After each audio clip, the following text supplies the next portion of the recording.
Minggu ke-16 tahun 2022, apa aja yang terjadi di sejarah teknologi dari tanggal 17 sampai 23 April nanti?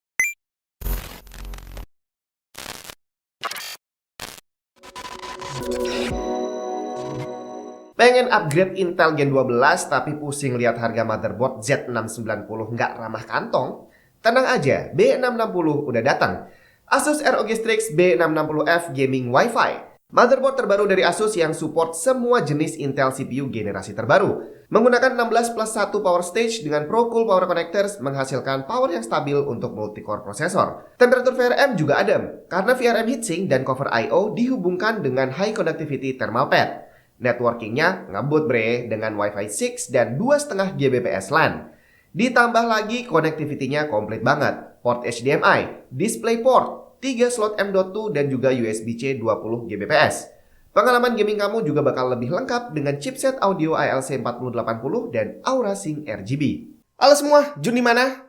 Saya yakin yang nonton video ini gak ada yang suka dengan yang namanya perang. Bukan cuma tentang konflik Rusia-Ukraina, tapi perang secara global yang sampai hari ini mungkin masih banyak terjadi di negara lain juga ya. Tapi ternyata nggak bisa dipungkiri bahwa perang itu menjadi salah satu pemicu perkembangan teknologi. Setiap negara bersaing satu sama lain untuk memajukan teknologinya, di mana persaingan ini tidak jarang harus berujung dengan perang. Bahkan di awal perkembangannya dulu, komputer itu dibuat salah satu tujuan utamanya adalah untuk mendukung operasi militer. Salah satu contoh terjadi di tanggal 17 April tahun 1944. Harvard Mark I mulai beroperasi. Saat itu Presiden Harvard University James Conant menulis surat ke pendiri IBM Thomas Watson Sr. untuk memberitahu bahwa komputer yang mereka buat bersama bisa beroperasi dengan lancar. Di dalam suratnya, Conant menuliskan bahwa baru aja dipakai, ternyata Mark I ini sudah langsung dimanfaatkan untuk keperluan perang. Hal yang sama juga terjadi pada ENIAC yang udah saya ceritain minggu lalu. Jadi ternyata teknologi yang selama ini kita cintai dibuat di atas darah orang banyak. Rahasia perusahaan dinamakan rahasia karena emang kalau sampai bocor, itu dia bisa punya dampak yang berbahaya terhadap kelangsungan hidup sebuah perusahaan. Nggak perlu jauh-jauh sampai bocor ke kompetitor. Bahkan bocor ke publik aja, itu sudah berpotensi menghancurkan nasib sebuah perusahaan. Di tahun 80-an, ada sebuah perusahaan komputer yang namanya adalah The Osborne Computer Corporation. Di tanggal 18 April 1983, perusahaan ini mengumumkan rilisnya sebuah portable komputer baru buatan mereka yang dinamakan The Osborne Executive. Dia adalah penerus dari komputer generasi pertama Osborne One yang laku keras di pasaran. Tapi setelah itu terjadi suatu hal yang akhirnya dikenal dengan nama The Osborne Effect. Rumor yang beredar adalah bahwa Osborne Executive yang harusnya menjadi produk andalan mereka gitu ya, ternyata malah menjadi produk yang justru menghancurkan perusahaannya sendiri. Ceritanya beberapa bulan sebelum tanggal rilis resminya, itu sudah mulai beredar rumor bahwa Osborne ini akan mengeluarkan produk baru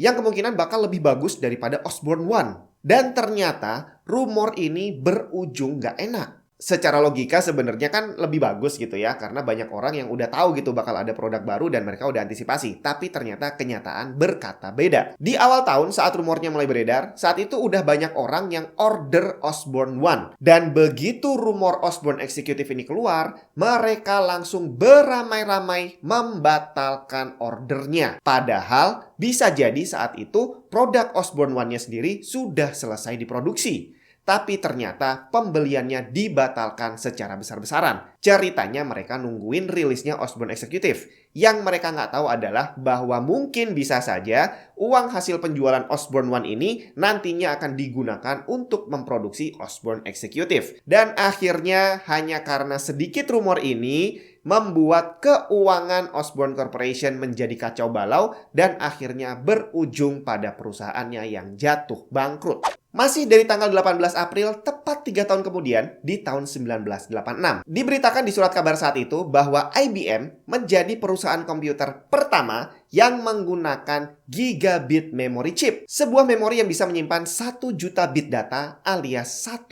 megabit. Teknologi ini digunakan pada produk model 3090 dan hal ini membuat pabrikan komputer Amerika kembali berjaya setelah sebelumnya ketinggalan dari industri elektronik Jepang. Moore's Law is dead. tapi sepertinya bisa bangkit lagi. Kabarnya dengan rilisnya M1 Ultra kemarin, akhirnya Moore's Law kembali relevan. Buat yang belum tahu Moore's Law, kamu bisa tonton video yang satu ini. Karena kali ini saya hanya akan cerita sedikit aja. Tanggal 19 April 1965 adalah hari di mana Moore's Law diterbitkan. Electronics Magazine mempublish artikel yang ditulis oleh Gordon Moore yang saat itu menjabat sebagai kepala R&D Fairchild Semiconductor dan nantinya menjadi salah satu co-founder Intel. Dalam artikelnya beliau memprediksi bahwa jumlah transistor pada sebuah IC akan bertambah 2 kali lipat dalam waktu kurang lebih 18 bulan selama paling tidak 10 tahun ke depan.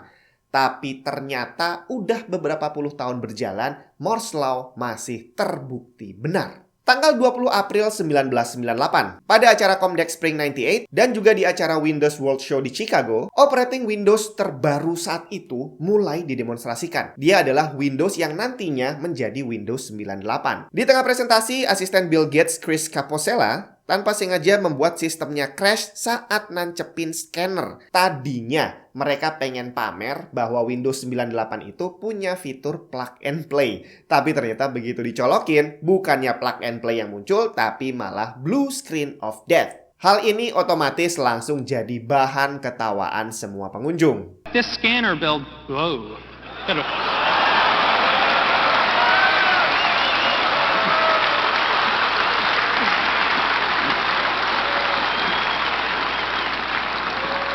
Dan setelah beberapa saat bengong, Bill Gates akhirnya mengeluarkan respon yang menjadi viral. Dia bilang, inilah alasan kenapa Windows 98 belum dirilis secara resmi.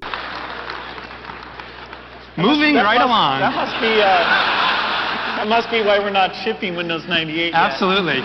Absolutely.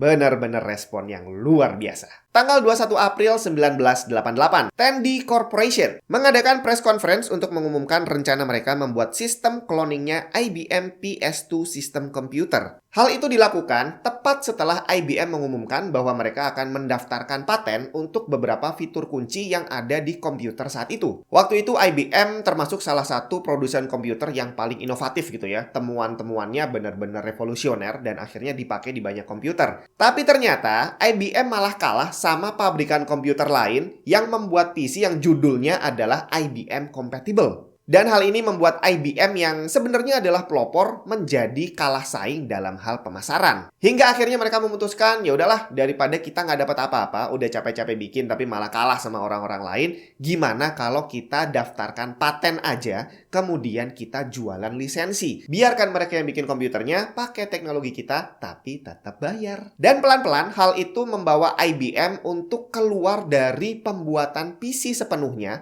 hingga nanti akhirnya PC division yang ada di IBM dijual ke Lenovo di tahun 2005. 22 April 1993. Versi pertama dari web browser Mosaic dirilis oleh the National Center for Supercomputing Applications. Mosaic ini adalah web browser pertama yang menggunakan graphical user interface untuk browsing www. Salah satu tokoh pengembang Mosaic adalah Mark Andreessen yang nantinya mendirikan Netscape. Dan terakhir tanggal 23 April tahun 1964, The National Bureau of Standards menghentikan operasi SEAC, Standard Eastern Automatic Computer, yang mereka bangun di Washington 15 tahun sebelumnya. SEAC ini digunakan di sebuah laboratorium untuk membantu pengetesan komponen dan sistem untuk membuat standar komputer. Dan berkat SEAC inilah akhirnya kita sekarang bisa menikmati sistem komputer yang punya banyak banget standar dan membuat banyak sekali device bisa dipakai di semua komputer. Contohnya USB. Kita beli satu USB bisa dipakai di semua PC dan juga semua laptop. Dan itulah tadi hal-hal yang terjadi dalam sejarah teknologi dari tanggal 17 sampai 23 April. Pengen tahu kelanjutannya? Tungguin episode berikutnya minggu depan.